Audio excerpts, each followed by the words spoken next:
रंभा अपने बेटे नकुल की शादी एक सर्वगुण संपन्न लड़की से करना चाहती है, लेकिन नकुल महाशय का चक्कर एक मॉडर्न जमाने की लड़की से चल रहा होता है, जिसका नाम मोनिका होता है।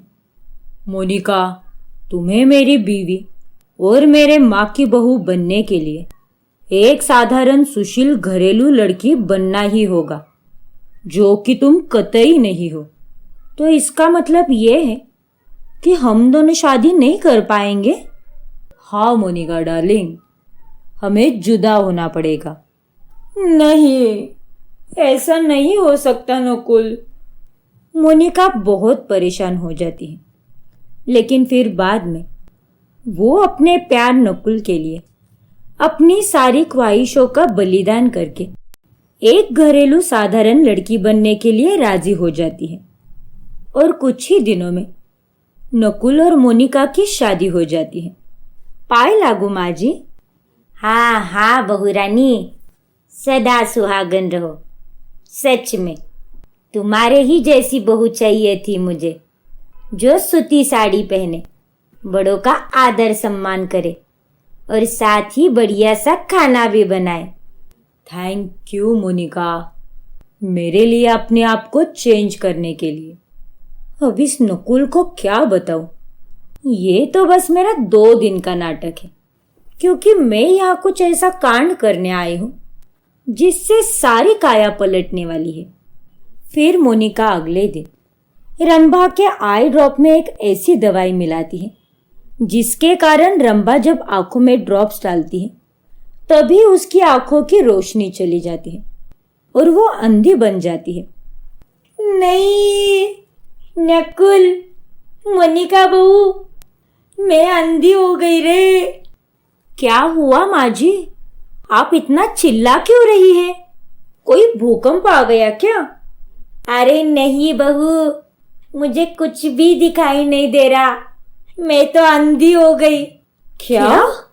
नकुल और मोनिका हैरानी से रंभा की तरफ देखते हैं और उसे डॉक्टर के पास ले जाते हैं, लेकिन वहां भी कोई उपाय नहीं मिलता। फिर अगले दिन नकुल मोनिका को घर में छोटे कपड़े पहने हुए देखता है और उसे देखकर वो हैरान रह जाता है। ये सब क्या है मोनिका? तुमने छोटे कपड़े क्यों पहने हैं? मरवाओगे क्या तुम मुझे? अरे माय डियर पतिदेव, अब जब माँ जी अंधी हो चुकी है तो उन्हें मैंने क्या पहना है क्या नहीं ये सब दिख ही नहीं पाएगा ना, तो मैं अपने उसूलों से रह सकती हूँ। हाँ मोनिका, तुम्हारी बात भी सही है। चलो कोई बात नहीं, तुम्हें रोज इतने हॉट कपड़ों में देखकर मेरा ही फायदा है। मैं भी अपनी आंखें सेक लिया करूंगा। Naughty boy. मोनिका अब दिन रात छोटे कपड़े पहनती है और साथ ही वो घर को साफ भी नहीं रखती और खाना भी बाहर से ऑर्डर करती है। अरे बहू, ये खाना जो मैं खा रही हूँ ये तो बाहर का खाना लग रहा है, ऐसे क्यों भला? वो बाहर का खाना नहीं है माँ जी, मैंने आज अनोखे स्टाइल में खाना बनाया है। पूरे 4 घंटे पसीने से तल बिचल हुई हूँ मैं, तब जाके इतना स्वादिष्ट और लजीज खाना बना पाई हूँ। अरे वाह बहू, तू तो सच में बहुत गुणवान है। मोनिका अब रंभा के अंधेपन का जम के फायदा उठाती है। ऐसे ही 1 महीना गुजर जाता है और एक दिन अचानक से रंभा जब सोकर उठती है तब उसकी आंखों की रोशनी वापस आ जाती है। अरे वाह, ये तो चमत्कार ही हो गया, मेरे आंखों की रोशनी लौट आई। ए डिंक चिका डिंक चिका डिंक चिका डिंक चिका ए ए ए ए। जब रंभा अपनी बहू को ये बात बताने जाती है तब मोनिका अपने कमरे में अपने सहेली से फोन पर बात कर रही होती है। अब तुझे मैं क्या बताऊं, मैंने तो अपनी सास को इतना बड़ा चूना लगाया है कि पूछो ही मत। मैंने उसके आई ड्रॉप्स में आंखों की रोशनी चले जाने वाली दवाई मिलाई थी ताकि वो अंधी हो जाए और मैं अपने उसूलों से जी पाऊं। क्या? तेरी ऐसी की तैसी नास पिटी निगोड़ी चांडाल चंद्रमुखी, इतना बड़ा धोखा। ओ नो, इस बुढ़िया की आंखों की रोशनी फिर से लौट आई। नहीं, अब तो मैं तेरा ऑमलेट बनाकर ही रहूंगी कल मुही। ये छोटे कपड़े पहनने के लिए, आजाद रहने के लिए, साफ सफाई और खाना बनाने के काम से बचने के लिए तूने मुझे अंधा बना दिया। अब मैं तेरी कुटाई करके तुझे अपाहिज बना दूंगी, तू रुक अब। फिर रंभा एक मोटी लाठी लाकर मोनिका को खूब कूटती है। नहीं माँ जी, बहुत दर्द हो रहा है, प्लीज मुझे मत मारो। अरे कल मुही, जिस आदमी के साथ रहने के लिए तूने ये चाल चली, सोच अगर उसे ये पता चला कि तूने जानबूझकर उसकी माँ को अंधा किया है, तो वो तुझे एक झटके में ही अपनी जिंदगी से बाहर कर देगा। नहीं माँ जी, प्लीज ऐसा मत करो, नकुल को कुछ पता नहीं चलना चाहिए। आप जो बोलोगी मैं वो सब करूंगी, लेकिन प्लीज नकुल को कुछ मत बताओ। ठीक है, नहीं बताऊंगी। मैं अंधी होने का नाटक करूंगी, लेकिन तुझे मेरे हिसाब से ही रहना होगा, और जो मैं कहूंगी एक अच्छे से गुलाम की तरह मेरी जी हुजूरी करनी होगी। ठीक है माँ जी, मुझे मंजूर है। मोनिका अब अपने ही बुने हुए जाल में बुरी तरह फंस चुकी थी। फिर मोनिका उस मेडिकल वाले के पास वापस जाती है और उसके टकले पे टपली मारती है और कहती है, अरे टकले उजड़े चमन, सत्यानाश हो तेरा। तूने ही मुझे ये अंधे होने की दवाई दी थी, लेकिन मेरी सास की आंखों की रोशनी फिर से कैसे लौट आई? अरे मैडम जी, इस दवाई का असर तो केवल 30 दिनों तक ही सीमित है। क्या? अरे तो पहले बताने को तेरे मुंह में दही जम गई थी क्या, कुत्ते कमीने? अरे मैडम जी, आपने तो पूछा ही नहीं। रंभा अब अपनी बहू मोनिका को एक कठपुतली की तरह अपने इशारों पर नचाने लगती है। अरे ठीक से दबा करम जली, बस छम्मक छल्लो बनकर घूमने फिरने को बोलो तुझे, और कुछ नहीं आता। अच्छे से मालिश कर। जी माँ जी। अरे नालायक, इसमें चीनी डलती है और इसमें तूर डाल। भूतनी कही की, कुछ नहीं आता इसे तो। हाँ माँ जी, अभी डालती हूँ। रंभा दिन रात अपनी बहू से नॉन स्टॉप काम करवाती है और कुछ भी बिगड़ने पर वो उसकी अच्छे से धुलाई भी करती है। धीरे धीरे मोनिका जबरदस्ती से ही सही, लेकिन सुधर जाती है और अब उसे ये जीवन ही अच्छा लगने लगता है। माँ जी, मुझे माफ कर दीजिए, मैंने आपके साथ बहुत गलत किया और आपको जानबूझकर अंधा किया, लेकिन आपने जो जबरदस्ती से मुझसे काम करवाया है उससे मैंने बहुत कुछ सीखा है और अब मुझे ऐसे रहने में बहुत अच्छा लगता है। हाँ मोनिका बहू, तुम में वाकई ढेर सारे सुधार आए हैं और तुम अब मेरी परफेक्ट बहू बन चुकी हो। दोनों सास बहू एक हो जाते हैं और तभी वहां पर नकुल भी आता है और अब उसके सामने सारा सच आ चुका था। वाह भाई वाह, क्या से क्या हो गया और मुझे सीधे एंड में सब कुछ पता चल रहा है।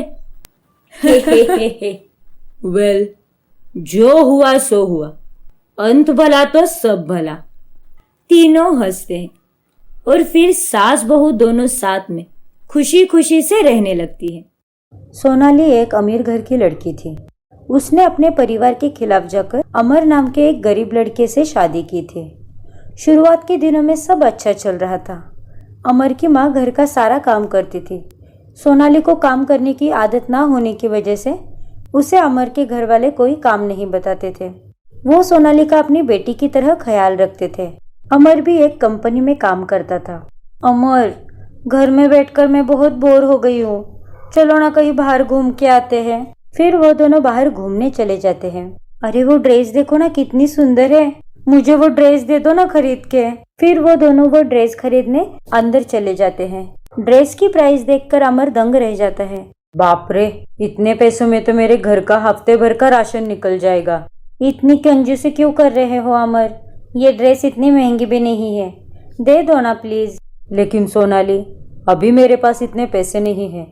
पगार होने को भी अभी हफ्ता है। मैं उसके बाद तुम्हें ये ड्रेस खरीद के दे दूंगा। मैं इतने दिन नहीं रुक सकती, और हफ्ते भर में ये ड्रेस सेल हो गई तो? नहीं नहीं, मैं ये रिस्क नहीं ले सकती। मुझे ये ड्रेस अभी चाहिए। फिर सोनाली अपने पापा को फोन लगाती है। हेलो पापा, मुझे अभी आप 2000 रुपये भेजो, मुझे एक ड्रेस पसंद आई है। फिर सोनाली के पापा उसे तुरंत पैसे भेज देते हैं। तुम्हें पापा से कहने की क्या जरूरत थी सोनाली? ये ड्रेस खरीद के तो मैं भी दे सकता था तुम्हें। बस एक हफ्ते भर की तो बात थी। अरे, पापा ने पैसे दिए तो क्या हुआ? इसमें कौन सी शर्म? मेरे पापा मुझसे बहुत प्यार करते हैं, वो मेरे लिए इतना तो कर ही सकते हैं। फिर वो दोनों वो ड्रेस खरीद कर घर आते हैं। ऐसे ही कुछ दिन बीतते हैं। सोनाली हर बार कुछ न कुछ डिमांड किया करती थी। पता नहीं मैंने तुम में ऐसा क्या देखा, इतना कंजूस भी कोई होता है क्या? जो इतनी गर्मी है और तुम एक एसी भी नहीं लगवा सकते। ऊपर से तुमने पापा से भी कहने को मना किया है। पापा तो दहेज में सब दे रहे थे। पता नहीं तुम में ऐसी कौन सी खुददारी है जो एक चीज भी नहीं ले सकते मेरे पापा से। बाहर इतनी गर्मी है, मेरे से तो रूम में बैठा भी नहीं जाता। मैं आज ही पापा से एसी के लिए बात करती हूँ। तुम्हें जो करना है वो करो। वैसे मेरी बात तो सुनती कहाँ हो तुम? एसी लगवाना है तो लगवा लो, लेकिन मेरी बात भी सुन लो। एसी लगवाने के बाद मैं उस कमरे में नहीं सोऊंगा। ये क्या बात हुई अमर? अगर मेरे पापा ने एसी दे भी दिया तो कौन सा आसमान टूट जाएगा? अरे, वो अपनी बेटी को तो दे रहे हैं ना। मैं तुम्हारे पापा को अच्छे से जानता हूँ। वो मुझे बिल्कुल भी पसंद नहीं करते और मुझे नीचा दिखाने के लिए वो कोई भी मौका नहीं छोड़ते। साथ में तुम्हारा भाई, वो भी हमेशा मेरी बुराइयां करता रहता है। पता नहीं उन लोगों को अमीरी का इतना घमंड क्यों है। मुझे तुम्हारी कोई बात नहीं सुननी अमर, और तुम्हें मेरे पापा और भाई को लेके कोई गलतफहमी है। मैं जा रही हूँ मेरे पापा को फोन करने। लेकिन सोनाली, मेरी बात तो सुनो। ऐसे हर रोज कोई ना कोई बहाना बनाकर अपने पापा से पैसे मांगना अच्छी बात नहीं है। लेकिन सोनाली अमर की कोई बात नहीं सुनती। वो अपने पापा से कह के एक एसी मंगवाती है। अगले दिन सुबह सोनाली की सास उसके लिए नींबू शरबत लेकर आती है। ये लो बेटा, नींबू शरबत। अरे माँ जी, आपने तो इसमें बर्फ डाला ही नहीं, ये तो बिल्कुल भी ठंडा नहीं है। अरे बेटी, सुबह से लाइट चली गई थी, अभी थोड़ी देर पहले ही आई है। फ्रिज में पानी भी ठंडा नहीं है और बर्फ भी नहीं है। उनकी बातें सुनकर सोनाली को बहुत गुस्सा आता है। पता नहीं कैसे फटीचर लोगों से मेरा पाला पड़ा है। जब से इस घर में शादी करके आई हूँ तब से मेरी किस्मत फूट गई है। पता नहीं मुझे इस फटीचर से प्यार कैसे हो गया। इतना कहकर सोनाली वहां से गुस्सा होकर अपने कमरे में चली जाती है। उनकी सारी बातें अमर सुन लेता है। मुझे माफ कर दो माँ, मेरी ही गलती थी कि मैंने इतने अमीर लड़की से शादी की जो बड़ों की इज्जत भी नहीं कर पाती। सोनाली की तरफ से मैं आपसे माफी मांगता हूँ। अरे बेटा, तुम्हारी शादी को अभी दिन ही कितने हुए हैं। वो बहुत बड़े घर की लड़की है, उसे इस घर में एडजस्ट होने में थोड़ा टाइम लगेगा। अब वो बेचारी इतने अमीर घर से हमारे गरीब घर में आई है, इसमें उसकी क्या गलती है? उसे थोड़ा टाइम दे बेटा। लेकिन माँ, सोनाली को मैंने शादी से पहले ही सब बोल दिया था कि मैं उसकी सारी जरूरतें पूरी नहीं कर पाऊंगा। मुझे पता है कि वो एक अमीर खानदान में पली बड़ी लड़की है, इसलिए मैंने सब उसे पहले ही क्लियर कर दिया था कि हमारे इस छोटे से घर में वो कैसे एडजस्ट कर पाएगी। तब उसने कहा था कि मेरा साथ हो तो उसे कुछ नहीं चाहिए, और अब उसकी डिमांड तो देखो, ये तो दिन ब दिन बदतमीज होती जा रही है। माँ बेटा, प्यार में लोग अंधे हो जाते हैं, लेकिन शादी के बाद असली दुनिया में आते हैं। तू चिंता मत कर, सब ठीक हो जाएगा। अमर के घर वाले सोनाली का बहुत ख्याल रखते थे। खुद की इच्छा मार के वो उसकी हर जरूरतें पूरा करने की कोशिश करते थे। अरे सुमन, ये देखो, मैंने बहू के लिए कुल्फी लाई है, लेकिन मुझे माफ कर देना, मैं तुम्हारे लिए कुछ नहीं ला पाया। अरे, इसमें कौन सी बड़ी बात है। फिर सुमन सोनाली को कुल्फी देने उसके पास आती है। अरे बेटी, ये देखो, अमर के पापा ने खास तुम्हारे लिए कुल्फी लाई है। छी, मुझे नहीं चाहिए ये कुल्फी। पता नहीं कैसे कैसे गंदे हाथों से बनाई होगी ये कुल्फी। थोड़ा भी हाइजीनिक होगा या नहीं क्या पता। आप ही खा लो ये कुल्फी। तभी दरवाजे पे एक आदमी आता है। अरे मैडम, ठाकुर साहब ने ये एसी यहाँ पे डिलीवर करने को कहा था। अरे हाँ भैया, आओ ना, अंदर आओ। अरे बहू, अमर तेरे लिए लोन पे एसी खरीदने वाला था, तो तूने इतनी जल्दी क्यों की? अगर उसके भरोसे बैठी तो अगली गर्मी तक तो एसी घर में आएगा ही नहीं। लोन के पैसे भरने के लिए उतनी कमाई भी तो होनी चाहिए ना, जो आपके बेटे के पास नहीं है। जाने दो, कोई बात नहीं। अरे भैया, एसी की अच्छे से फिटिंग कर देना।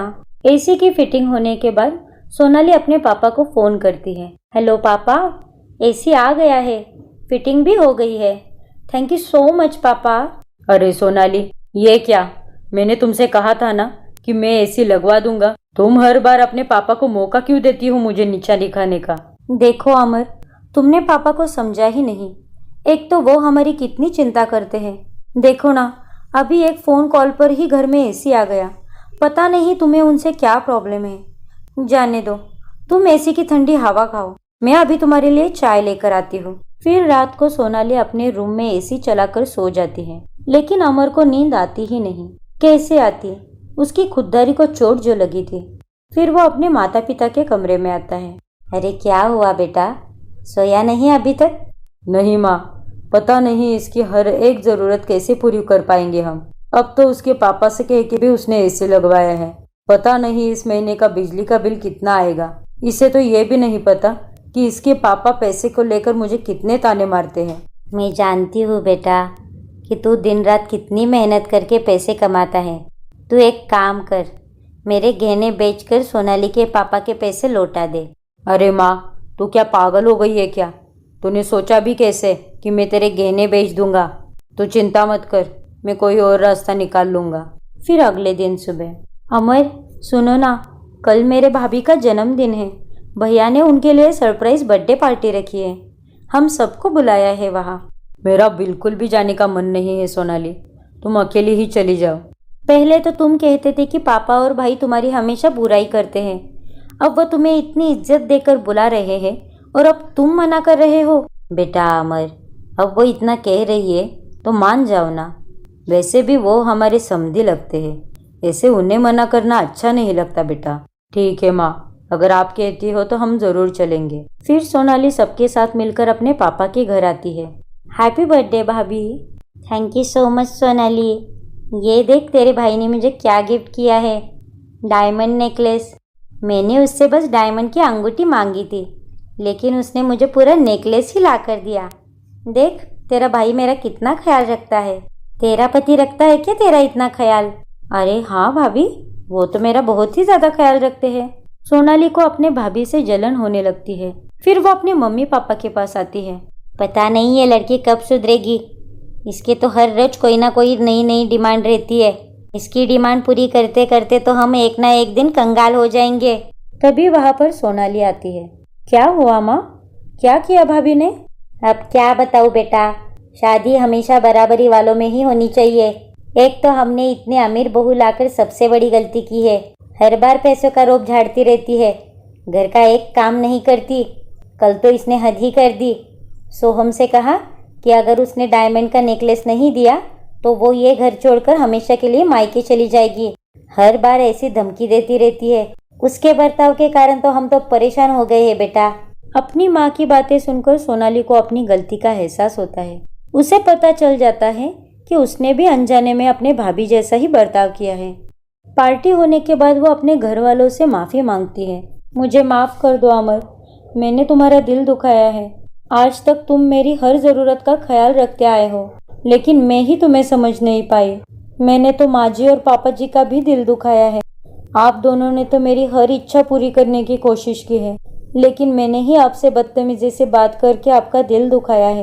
लेकिन अब मुझे मेरी गलती का एहसास हुआ है। हमें ये ऐसी नहीं चाहिए। आज से मैं मेरे पापा से कुछ भी लाने को नहीं कहूँगी। मुझे तुम पर पूरा भरोसा है अमर। उस दिन के बाद सोनाली अपने सास ससुर और अमर के साथ प्यार से रहने लगती है।